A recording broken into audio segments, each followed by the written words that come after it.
30 metre, 40 metre.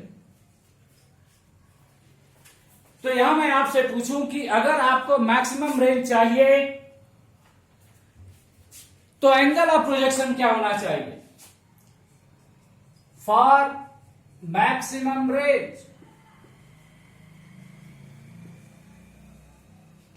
Angle of projection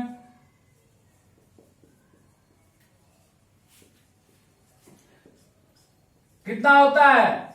45 degree. अगर किसी particle को थ्रो करते हो 45 डिग्री पर तो गिवन वेलोसिटी के लिए रेंज क्या होगी? मैक्सिमम होगी।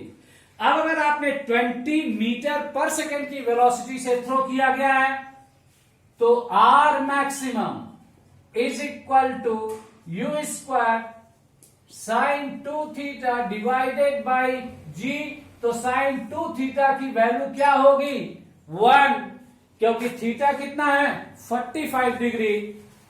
Hence, this is going to be u square divided by g. Hence,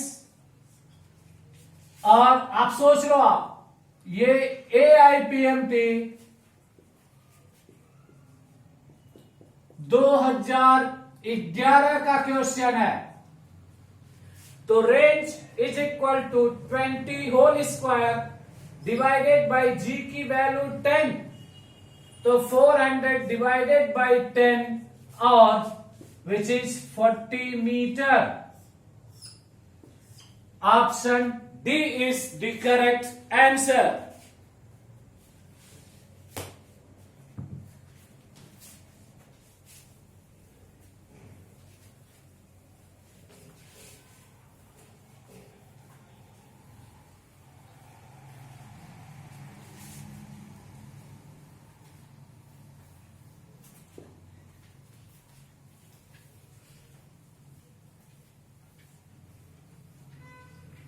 next question अगर आप देखें,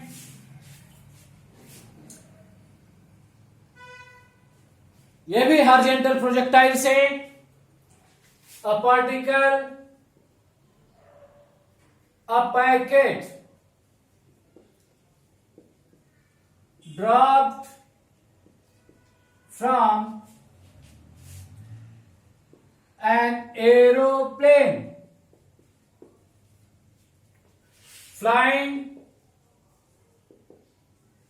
horizontally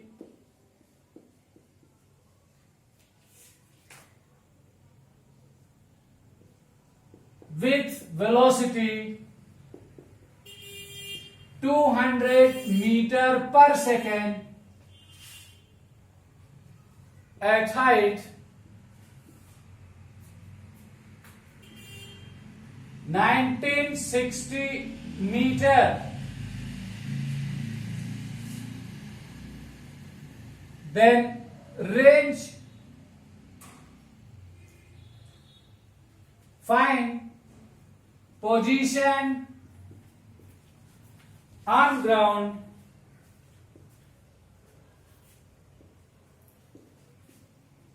where particle lands.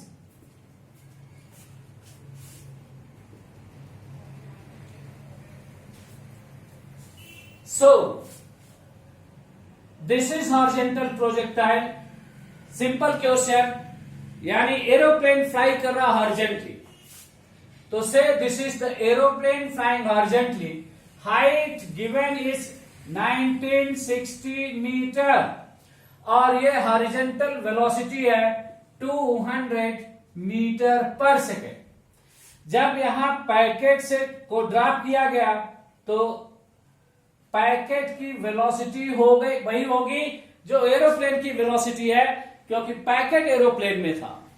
तो velocity of packet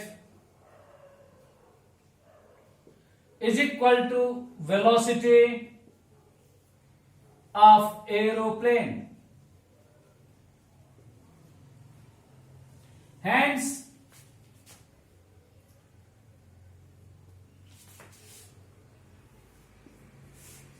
point of projection से कितनी दूर जाके गिरेगा, तो यहां ये भी है फ्रॉम पॉइंट ऑफ प्रोजेक्शन,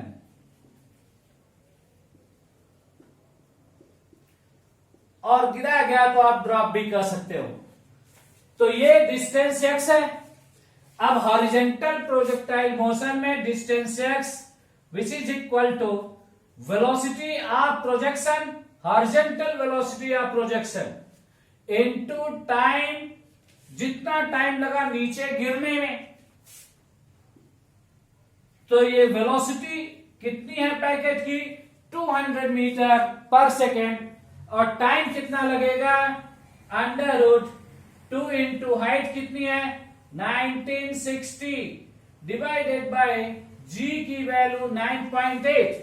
अब 1960 दिया है इसलिए 9.8 ले रहे हो, तो इससे कर दिया तो ये कितना हो गया 20। अगर वही 2000 लेता तो आप 10 ले लेते। सो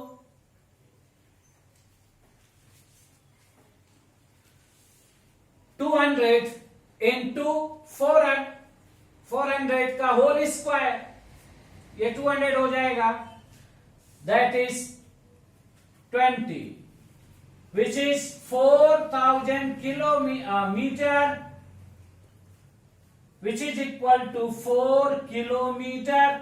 ये पॉइंट ऑफ प्रोजेक्शन से 4 किलोमीटर दूर जाके गिरेगा। ये बात समझ में आई?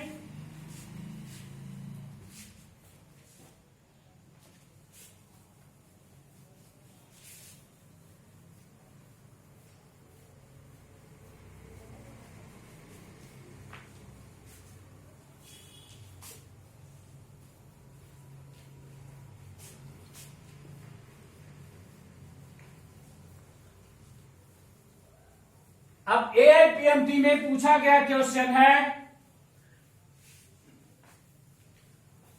और सिर्फ इतना है, a particle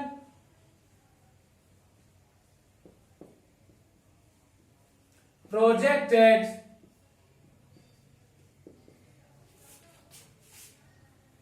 obliquely at angle 45 degree minus theta from horizontal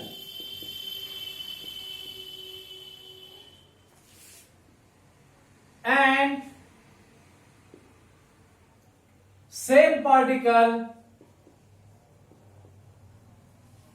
projected with same velocity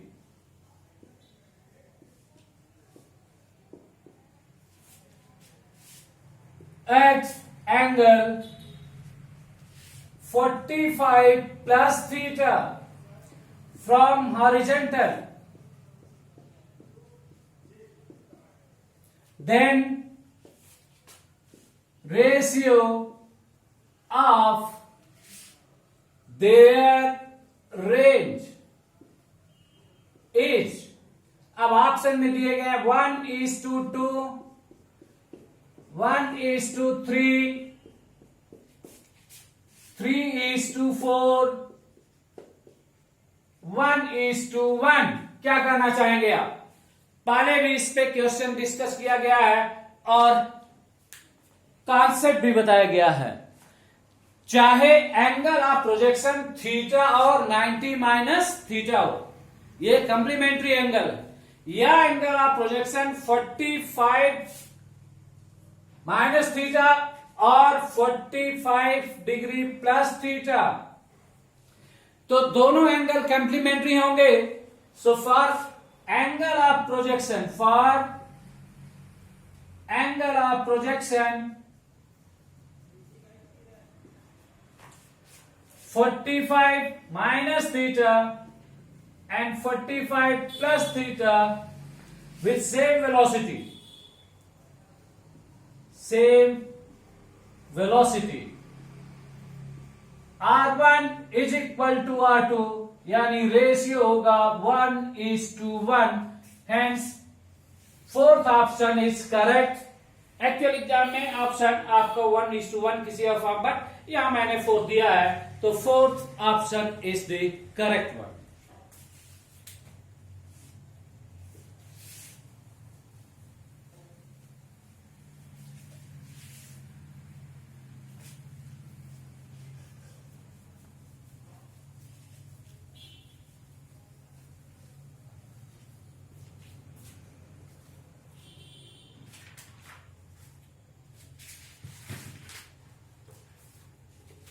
एक और क्वेश्चन लिखे, the two bodies of same mass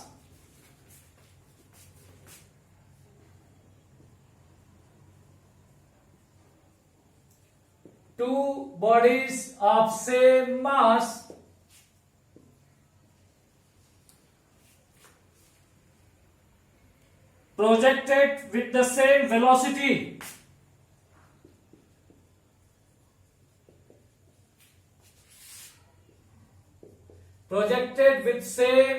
velocity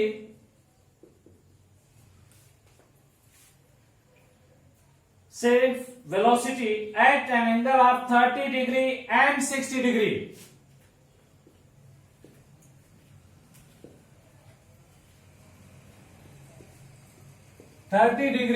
and 60 degree from horizontal.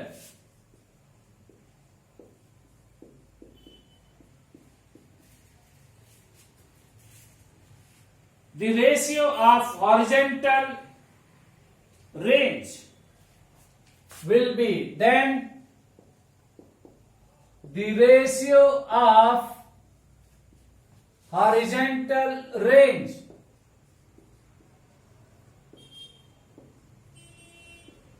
will be, और आपके ऑप्शन है 1:1,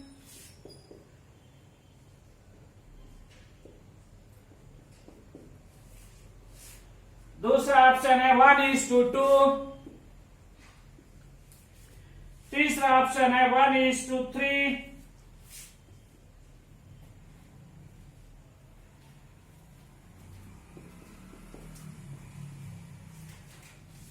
और चौथा ऑप्शन है 2:3। अभी अभी आपने क्वेश्चन पूछा और किया, और इससे पहले भी क्वेश्चन किया है आपने। यह है आपका AIPMT 1990 का क्वेश्चन है। तो AIPMT 1990, तो कैन यू सी, यानी डिफरेंट लैंग्वेज में, तो ये रिपीटेड केस है, इसलिए आपके सामने एक क्वेश्चन लिख रहे हैं। तो 60 डिग्री केवल पेश करने का तरीका अलग अलग है, एंड 30 डिग्री, ये दोनों क्या है, एक थीटा है तो दूसरा क्या है 90 माइनस थीटा। अगर ये 60 डिग्री है तो ये क्या हो जाएगा 30 डिग्री। इसका मतलब ये दोनों एंगल क्या है, कॉम्प्लीमेंट्री एंगल है। तो ये दोनों क्या है, कॉम्प्लीमेंट्री एंगल है, और इसलिए R1 बराबर होगा R2, विच इज 1:1। इसलिए करेक्ट ऑप्शन ए है, और ये 1990 का क्वेश्चन है। तो आज के लिए इतना ही। Work hard, see, be careful, ठीक है। बस फिर से मैं कह रहा हूं कि सब्सक्राइब करें और कमेंट करें। कमेंट बॉक्स में कहां आपका वीक पॉइंट है उसको रिप्रेजेंट करें, वो जानना हमारे लिए बहुत जरूरी है। Thank you.